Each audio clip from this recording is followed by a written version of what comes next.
অর্থপ্রচার মামলায় তারেক রহমান এবং গিয়াসউদ্দিন আল মামুনকে খালাস দিয়েছে আপিল বিভাগ। বাতিল হলো আদালতের দেয়া 7 বছরের কারাদণ্ডের আদেশ। ক্রেডিট কার্ডের মাধ্যমে টাকা খরচ করলে যে মানি লন্ডারিং হবে, that is an unheard of proposition in the legal arena. পুঙ্খানুপুঙ্খানু বিচার করে এই মামলায় জনাব তারেক রহমান ও গিয়াসউদ্দিন আল মামুনকে এই মামলার দায় হতে অব্যাহতি দিয়েছে। আপনারা দেখছেন BD24 নিউজ। সঙ্গে আছি আমি ফারিয়া নাজনীন।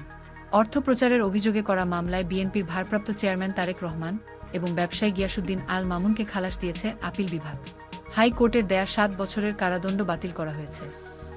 দেশের বিচার ব্যবস্থা ভেঙে পড়ে এবং দেশকে একটা করদ রাজ্য পরিণত করে খুনি হাসিনা ফ্যাসিস্ট সরকারের মধ্য দিয়ে দেশ স্বৈরাচারপতিত হয় এবং তারই লক্ষ্যকে সামনে রেখে দেশে আইনের শাসন নষ্ট হয়, দেশ রণতলে যায় এবং সমস্ত সব প্রতিষ্ঠানকে ধ্বংস করা হয়। অ্যাপিলেট ডিভিশনের পূর্ণাঙ্গ বেঞ্চ পুঙ্খানুপুঙ্খানু বিচার করে এই মামলায় জনাব তারেক রহমান ও গিয়াসউদ্দিন আল মামুনকে এই মামলার দায় হতে অব্যাহতি দিয়েছেন।